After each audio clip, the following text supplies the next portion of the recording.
Welcome to Italics, television for the Italian-American experience. I'm your host, Anthony Tamburri. This episode is the first in our second season of original summer programming.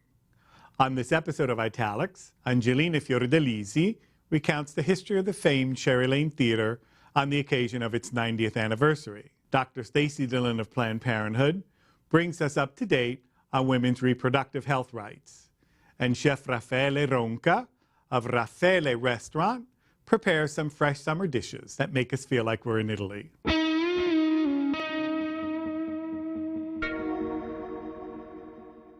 Since 1924, the Cherry Lane Theater on Commerce Street in New York's West Village has been a radial point for some of the most revered talents in international theater.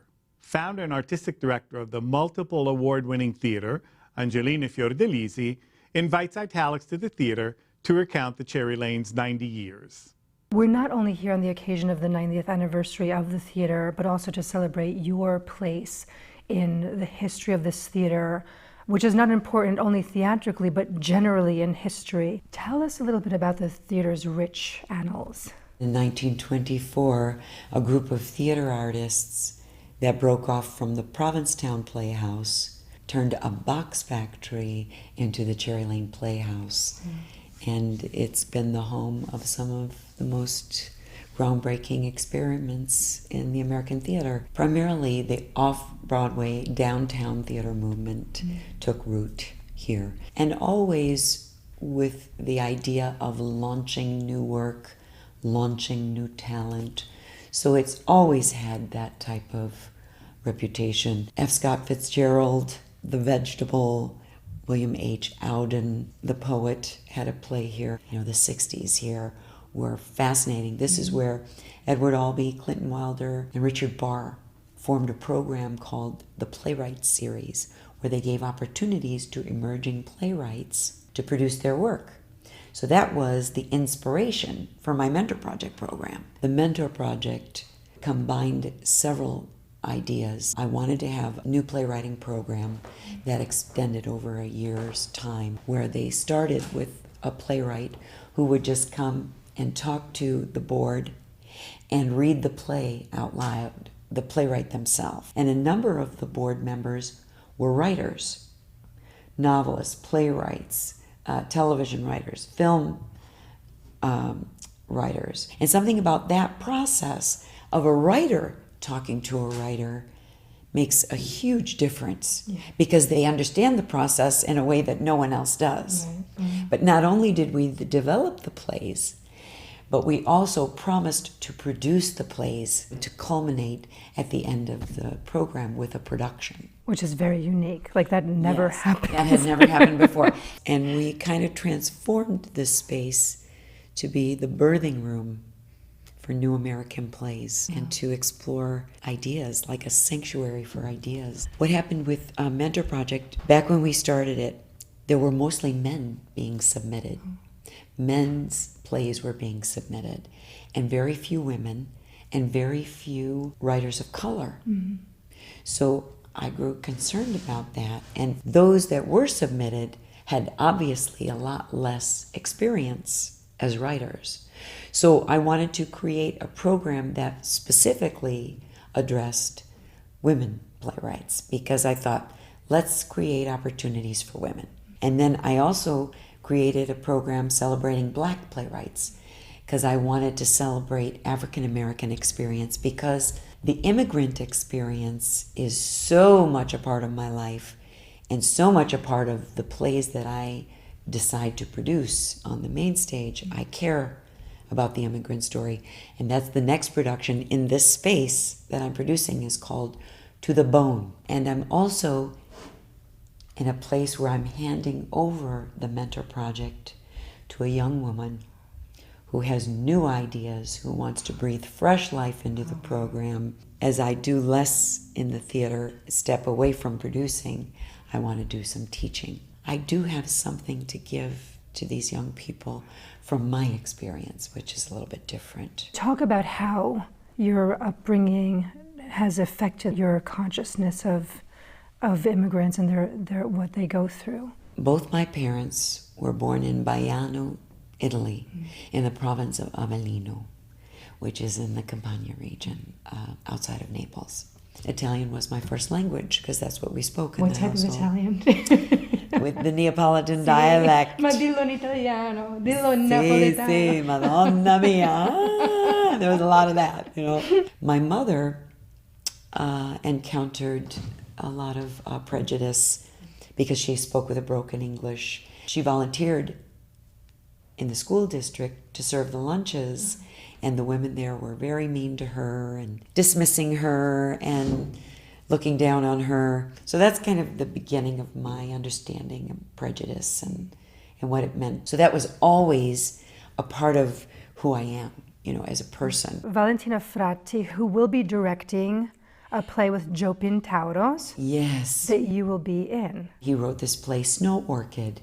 It's about an Italian-American family in Brooklyn, and it deals with mental illness and raising two sons in this country. And then another role you're playing is in Adriana Trigiani's forthcoming film. She's written this amazing trilogy of books about her Italian-American heritage called the Big Stone Gap trilogy. And her film, Big Stone Gap, is based on the first novel in the trilogy.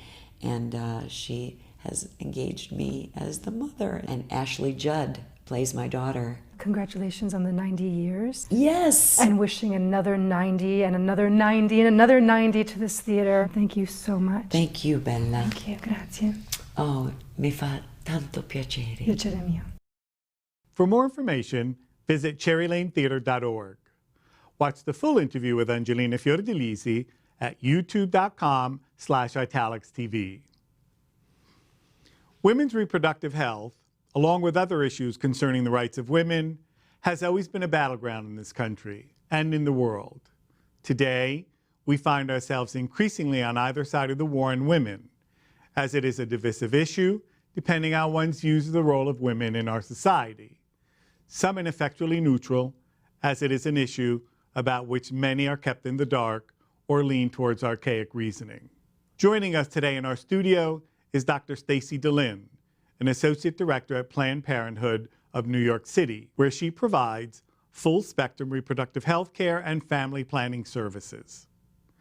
A board-certified diplomat of the American Academy of Family Physicians, physician member of the National Abortion Federation and the Association of Reproductive Health Professionals, and 2014 Fellow of Physicians for Reproductive Health, Dr. De-Lin is here to talk about where we, as a nation, stand now regarding women's health care rights. Dr. De-Lin, thanks for joining us on Italics. Thanks so much for having me. Tell us a little bit about your Italian-American upbringing. My family is part from Sicily, part from Naples, Neapolitan, and so I've had a rich culture of food and lots of love in an Italian family. Very proud to be Italian. What was the reaction from your family when you told them of your decision to go into the medical field? Well, my mom was a nurse, and my grandparents, they always volunteered in hospitals, and so they were very proud of me and really supported me. Was it like a first in your family? Like, did you have a... Yes, it was. I was certainly the first. Yeah, my mom was the first to go to college, and I was the first to go into medicine as a doctor. That was a big thing. Yeah, absolutely. And was there any kind of reaction over your specific choice to go into women's reproductive health? They actually were very surprisingly supportive. I think most Italian Americans are Catholic, and so when it comes to the issue of reproductive rights, birth control, abortion, things like that, I think it's a tricky topic. My experience in my family, and I think in Italian Americans in this country, is obviously that that perspective is pretty nuanced. And when I went into this field, I was talking to my grandmother about it because I knew that they were supportive, but you know, my grandmother's very strongly Catholic, and she said that she came from a family where she had many brothers and sisters, grew up very poor, and they emigrated from Italy. Her name is Lucia, much like yours, but she actually had a sister who passed away before her, named Lucia. They gave her that name to honor her, which was a common story. She lost many siblings, and she grew up in a very desperately poor situation. She knew that when she had her own family, she wanted to be able to provide for her children. My mom is actually an only child, and she had maybe planned to have a couple more, but had a very difficult delivery and birth, and it was very dangerous for her. And the doctor told her that it might not be safe for her to have kids again. And so she just knew that even though Catholicism told her that birth control was wrong, that, you know, she knew that it was important for her to do to protect herself, to protect her daughter, which I think that the guiding force behind religion is love and protection and those sorts of issues. And so I think she took that part of it to heart. And she actually, I asked her how other people in her community felt about it, and she said, well, we all sort of knew the trick, the secret. And I said, what was that? I was wondering if it was like some sort of natural family planning or something. And she was like, oh, no, that doesn't work. She knows it doesn't work. She said it's the birth control pill, and even told me that her mother started taking it later on in her life, and she said, I would have had even more brothers and sisters if they hadn't had that available. And furthermore, she knew before Roe versus Wade, she said that she knew women in her community who had had abortions, and that it was very, very, she said that it was a very sketchy, dangerous situation. They would go to someone's house, they would find out where they were going in the middle of the night, and each time that her friends had gone to do this, she feared for their life. And those were the ones that talked about it. She knew that many more had even done it and not talked about it. And so when it came to that issue, and she joked and said, it probably makes me a terrible Catholic, I hate to say it, but you know, I think that it's absolutely the right thing to do. And so I think that this is the story also for many women outside of Italians, or many women who have come from larger families and seen their parents unable to support so many children and really want to do what's best for their kids and be able to take care of them and provide them with health and security. So I think that that's a story that crosses, you know, Italian lines, and is true for most women in this country, and why they support access to reproductive health care. Yeah, it's actually taking responsibility. Right now is a crucial time for women. Tell us a little bit about what's going on with women's reproductive rights. We've suffered a lot of setbacks, and if you sort of look at trends over the years, over the last few years, it's become exponentially worse. And what we're finding is that after Roe versus Wade was passed, what's really happening is a rollback on the state level, state by state, where they're passing very onerous restrictions that really prohibit women from being able to care for their own reproductive health. It's ending up a sort of very segregated care situation, whereas I practice here in New York, and I feel very honored and blessed that I'm able to, a woman comes in, any reproductive health need, I'm able to help her with, because I come from a state that supports that. But I have many colleagues who work in other states around the country where it's not the same thing. And, you know, Texas, Mississippi, states like these, things are just terrible right now. So Texas is one state where they just instituted what we call the trap laws, which they pass a number of restrictions on the clinic themselves, saying that the ambulatory health centers where abortions are typically provided have to have ceilings yay high and certain kind of sinks. And they're saying that this is for patient safety. Now, as a doctor and all the colleagues that I know that I work with, we all care so much about patient safety. We go to conferences. This is all we talk about. How can we make things more safe for our patients? I can tell you that how high a ceiling is and how wide the halls are has nothing to do with patient safety whatsoever. And so in passing these laws, these clinics are not able to operate. And what we're seeing now, like in the south of Texas, there are no clinics. Women would have to travel hundreds and hundreds of miles just to reach an abortion clinic. And what that means is delaying care or getting unsafe care. And now we already have reports of women in southern Texas who are crossing the border to Mexico to try and obtain abortions there. And it's very dangerous and unfortunately very unfair for these women who live there. And then also these trap laws, they're aptly named because abortion is such a safe procedure that there's actually really no need to have the ambulatory. Yeah, these are minor gynecologic procedures that are done in offices and family medicine offices all over the country, and don't require necessarily any special anesthesia for most cases. It's a very simple procedure, and so putting these sorts of burdens on it are very difficult. Another one that's gone on in Texas and a number of other countries is making sure that doctors have hospital admitting privileges. Now this, on first note, is, oh, well, you would want your doctor to be able to go to a hospital, but I, for example, as a doctor, don't have hospital admitting privileges because I work in a clinic. I work for Planned Parenthood. We're a separate entity. But we have strong relationships with hospitals if any very, very extremely rare case when I would ever have to send a patient to a hospital for any reason. I have a good relationship with that hospital and we interact with them. It's a scenario that exists everywhere around the country. But what happens is when you require a doctor to have hospital admitting privileges, hospitals in that area won't provide them to doctors. And often they won't provide doctors hospital admitting privileges who aren't from that state.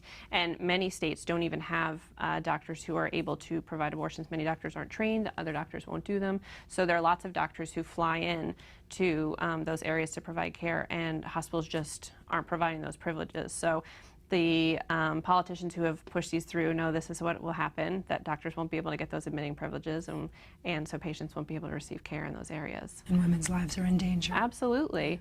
And when you look at the financial issues as well for women, you know, many of these states that have mandatory waiting periods. So think about having to travel 400 miles to get a procedure. You have to get child care for that time. You have to take the time off work. You have to be able to afford to pay for a hotel to wait 2-3 days, depending on the amount of waiting period times. That's unaffordable for women. So that's why you see women trying to get medications online, going to Mexico.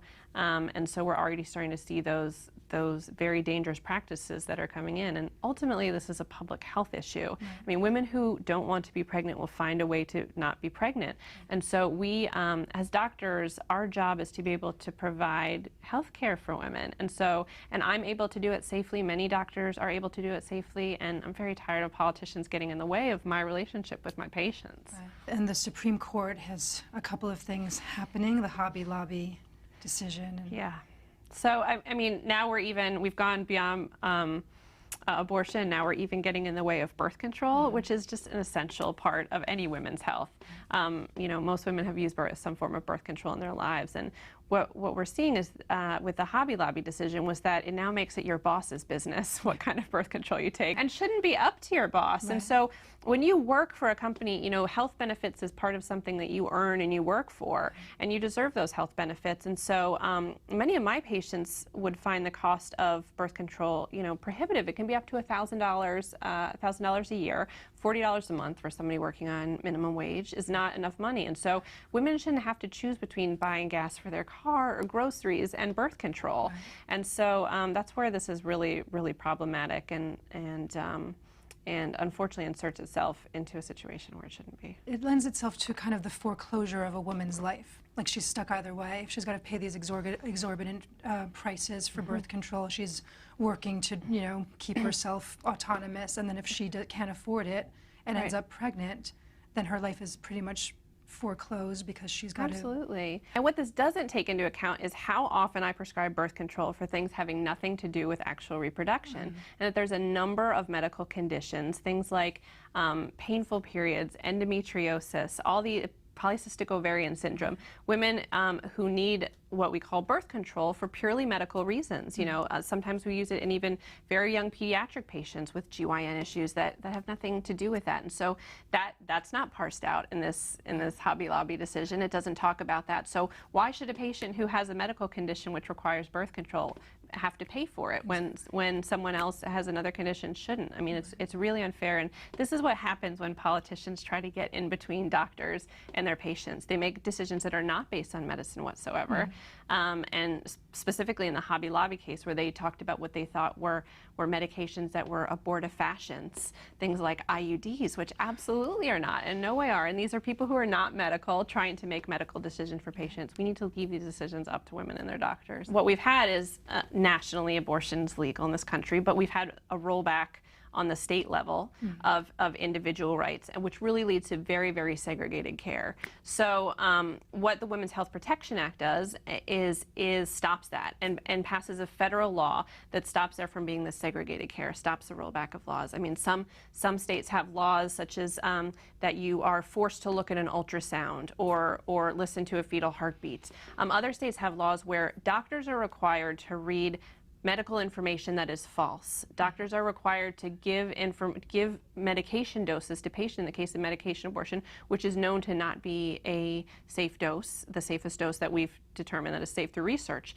So, you know, I have colleagues who work in states as near as Pennsylvania, but this is many states in the country where they have to read that abortion will lead to increased rates in breast cancer or depression, which science has shown over many, many studies that that's not the case. And I have doctors who have to read false information to their patients. So, you know, if you live in Louisiana, you should not have to practice medicine differently than I do in New York. If you're a woman in Louisiana, you should be able to receive the same health care that you could receive here in New York. And so this is a federal law that places everything on a federal level and says that states can't continue to roll back rights, and that keeps healthcare from being segregated for women depending on what state that they live in. What does it say about our society that these rights are being taken away from women? That's a hard question. I mean, I think that based on your gender, that you're not able to receive the same care. If you're a woman, you may not have access to certain health care, and I think that's really unfair. I mean, as a society, I'm disappointed in what politicians are doing, but the more and more I talk to people who are out there, I find that they're very much in tune with these issues and want these issues to change. And how can people get involved to kind of fight for, right, you know, for women's rights? And so, number one, I think that, you know, 1 in 3 women in this country has had an abortion, and basically about 99% of all women have used birth control at one time in their lives. So I think it's important for women to tell their personal stories, to not feel ashamed because they use birth control like most women do. Talk to their friends and relatives about why this stuff is important to them. Also, the couple of legislative pieces that I mentioned, the Women's Health Protection Act, the Not My Boss's Business Act. Contact your legislators and tell them why it's important to you and why to support it. And then I think even on the grassroots level, there's, you know, there are many different groups, like Absolutely. Personhood for Women, Stop Patriarchy, who's embarking on an abortion rights freedom ride going down to Texas. So there are all different grassroots levels, because we really need to take this into our own hands, or people need to take this into their own hands. Absolutely. I couldn't agree more. Right. Thanks so much for joining us. Thank you so much for having me. It's a pleasure.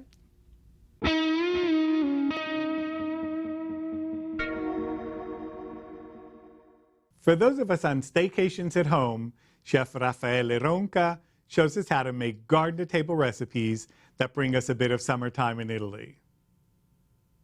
I'm Lucia Grillo with Italics. We're at the Raffele restaurant in the West Village of New York City. We're going to go inside where Chef Raffaele Ronca is going to teach us some easy summer recipes you can make at home that will evoke Italy in the summertime.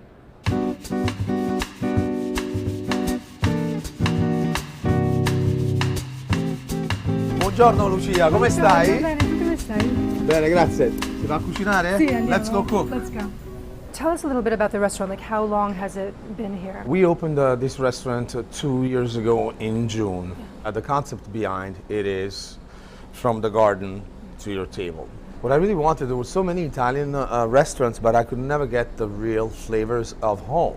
And here you have some dishes that are representative of the South. Yes, we're representing the South today. Everything is absolutely from the garden. Today we are doing a cauliflower alla Anna. It's cauliflower with champagne grapes, a little bit of tropea onions, and roasted cauliflower. Very simple. Then we did a caponata, which is beautiful peppers, any peppers, colors, sweet peppers. Then you have also a little bit of sweet grapes inside to add a little bit of sweetness. Eggplant is the most amazing ingredient of that. And we made a calabrese because we had a little bit of spicy Calabrian pepper. And then we went to Naples. This is a pacchero, which is an amazing noodle. I did it again with a beautiful summer tomato. Chopped it up, a little bit of olive oil, garlic, basil is on top of it. And again, I used dry pepperoncino to make a Calabrian today. So before we go into the kitchen and you show us how to make these dishes, we're going to make one dish here. Absolutely. We're going to do l'insalata di pomodoro. I love it. We call it, you know, in the north they call it panzanella. A Napoli we call it insalata e pomarola. Tropea onion, red onion, the most flavorful onion, you know, just a little bit. This beautiful tomato. Of course, we're going to use, you know, local ingredients because Raffele is all about local ingredients. I squeezed the tomato into a plate, add a little bit of olive oil and a little bit of red wine vinegar. Salt, then I do a pinch of oregano, olive oil, the tropea onion, basil, again, everything fresh from the market, a touch of red wine vinegar. This beautiful focaccia just came out of the oven. What I'll do is add this bread inside the sauce. It's going to soak for about, 3 to 4 minutes. I'm going to put it all at once. Now you got all the juices. Prova. If I closed my eyes, I would be in Tropea with the breeze coming from the ocean. Now we're going to go to the kitchen and prepare all those dishes that we talked about. Okay, chef, so we're going to start with the cauliflower dish. Absolutely. And what is the name of that? I call it cavolfiore Anna, cauliflower Anna. I sauteed a little bit of an onion, caramelize it. Then what I do in a hot pan, as you see, I break down the cauliflower in small little pieces, and then we're sauteing it for 3 to 4 minutes. Then a pinch of salt, a little bit of pepper. The most important thing is The olive oil. we're going to have a little bit of sweetness. We have these beautiful, beautiful champagne grapes. We toss it. Then I toasted some beautiful pine nuts for about 3 minutes at a very high heat. Che buono, che bontà. Che bontà. Yum. Ed ecco qua. Now we're making a caponata. I cook them separately because, the peppers, it takes a little bit longer. The onion needs time by itself. And of course the eggplant. I would say you cook it for about 4 minutes at a very high heat. The eggplant, it's going to start softening very quickly. The onions is ready. What I'm going to do is, voila. Wow. What I'm going to add is, to give it a little bit of acidity, it's red wine vinegar. Just a tiny bit. So I just had some beautiful, beautiful, beautiful cherry tomatoes. This is beautiful. Nice. We're going to add it into it. Now, a little bit of a very spiced peperoncino. Che buono. Peperoncino. That is beautiful. I call this pasta della mamma because it reminds me when I was a kid, that's what I wanted. A little bit of olive oil. I love garlic. This beautiful, beautiful summer tomato. Salt. Fresh ground pepper. Now we have the paccheri. Paccheri is a beautiful, beautiful noodle that I love. It's from Naples, from Campania. A touch of olive oil, a little bit of peperoncino, and voila.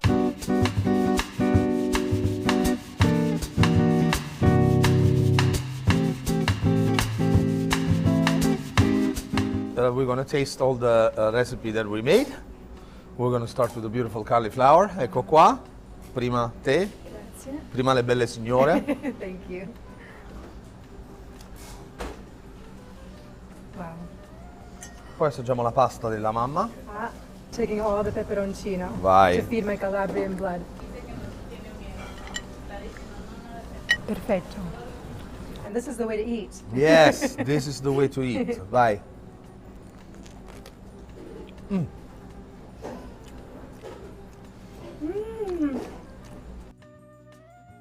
The Garden of New York, summer, then brings you to Italia. la bella Italia. Grazie. Grazie a te.